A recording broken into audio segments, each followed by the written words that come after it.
call this number on a dead guy's phone. Who are you? Infernal Affairs, co-directed by Andrew Lau and Alan Mak in 2002, is one of the most commercially successful films in the history of Hong Kong cinema. It soon caught director Martin Scorsese's eyes, and he decided to remake his own version of it in 2006, The Departed. There were many similarities in the main plots of the two stories.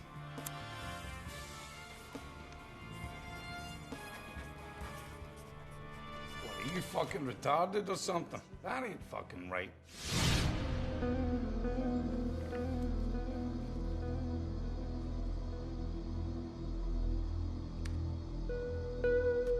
律师在这儿，警察不可以录像，录下来也没用。Camera's off.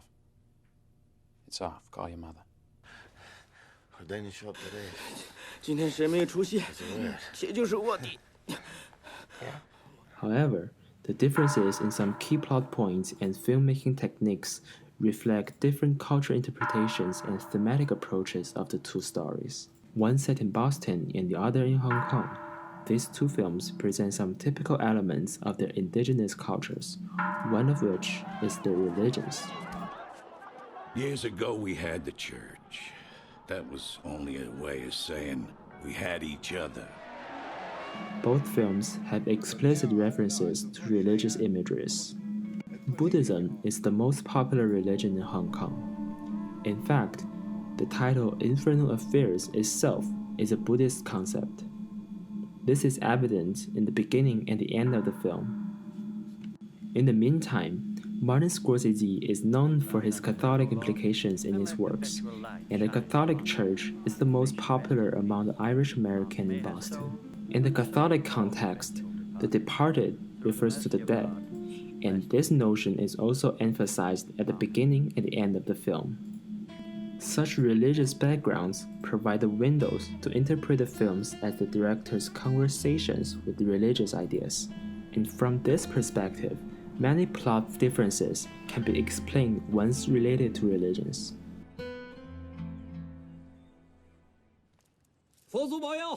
Both films begin with the gangster heads talking about their disbelief of fate.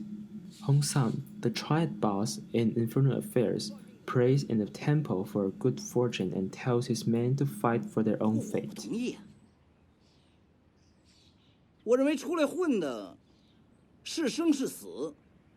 Frank Costello, the Irish mobster boss, extends the discourse to Christianity. By talking about the church and quoting James Joyce's words, Frank Costello expresses faith in his own efforts instead of in the God. This nuanced difference is related to how the characters die later in the film. Against the black chappies, it's this. No one gives it to you. You have to take it.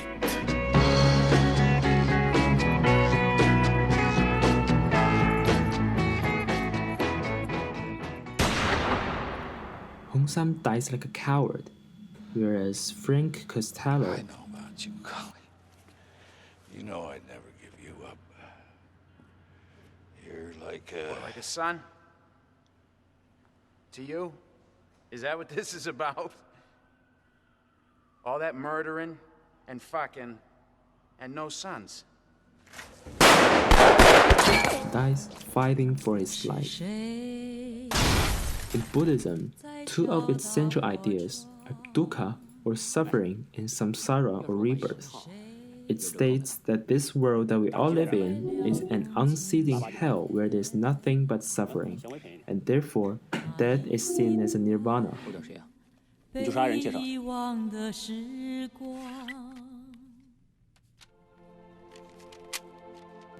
You may want to pay attention to this detail that implies samsara.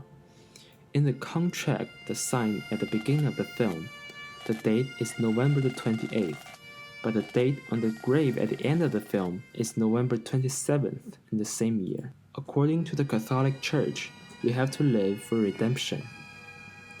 Therefore, through religious lenses, characters' deaths are given new meanings, resulting in a thematic change. May he rest in peace. Amen. May his soul and the souls of all the faithful departed through the mercy of God, rest in peace. Amen. Perhaps the death in Infernal Affairs can be read as positive, whereas characters in The Departed struggle to live. Besides religions, the plots reflect differences in some other fundamental philosophies, one of which is collectivism versus individualism. This is generally regarded as a major cultural difference between Chinese philosophy, Confucianism in particular, and the Western one. You trying to prove something to the family? Young Billy, with family ties to organized crime, is recruited as an undercover cop to infiltrate mobs, but his motivation in joining the Massachusetts State Police is personal, to erase his ties with his family. This kind of individualism is very unlikely in a Chinese context. Those are questions, right? Have I ever been good to my dying sister, or am I just now pretending to be? Chen Wingyang is recruited as an undercover cop for his observant nature and intelligence.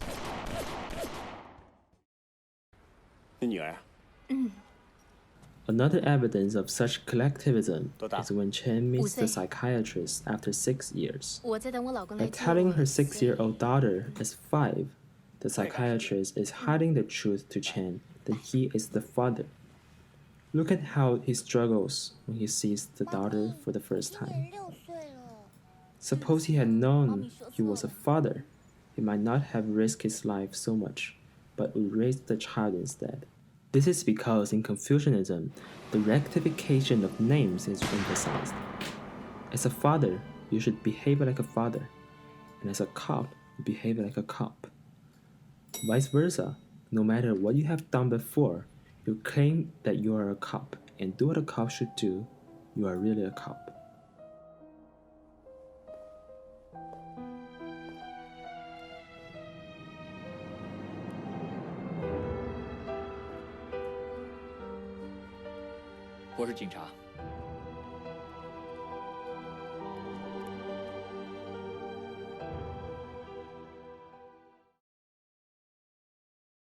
Infernal Affairs and The Departed embody different narrative purposes, which result in different thematic approaches to a similar plot. Infernal Affairs for drama, and The Departed for realism. I thought I was supposed to tell the Infernal Affairs cares more about the impact of dramatic conflicts. Climatic scenes in Infernal Affairs convey more intense emotions than those of The Departed. The Departed, on the other hand, pays more attention in constructing characters with believable arcs and providing black comedical social commentary through realistic characters. I can't be a friend to you. Let's focus on the difference in the use of music in two films as a start. In Infernal Affairs, the soundtracks vary in genre and style. Each track suits the respective scene.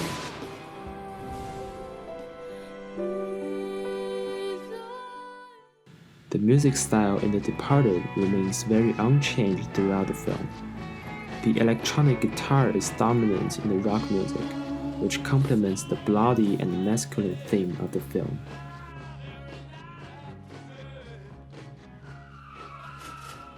Martin Scorsese is also fond of using another special form of music: silence.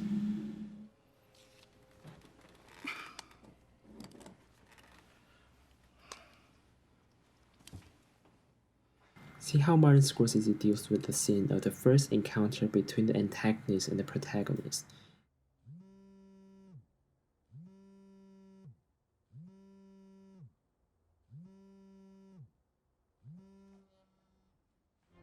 As compared with the parallel scene in the original.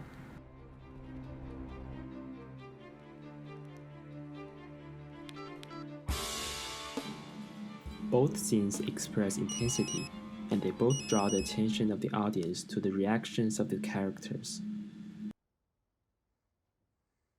Silence may seem less interesting than composed music, but in reality, silence is the dominant sound of people's lives. Scorsese chooses to let the scene deliver its message without music. Silence also provides less distraction from what's going on the screen. The subtle transition in the emotions is emphasized by silence.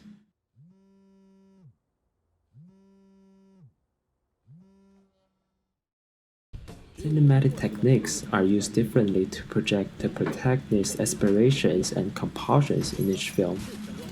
This uses two distinct characters in two films.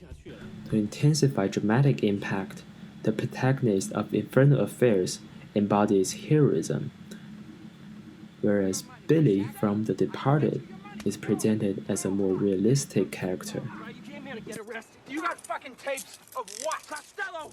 For Chan's 9 years living underground, Infernal Affairs only uses 1.5 minutes of montage to depict how Chan spends his time. Chan will be a hero, and thereby, the presentation of suffering would be unnecessary. The Departed does not avoid showing Billy's sufferings. His human weaknesses make him a more relatable and believable character to the audience.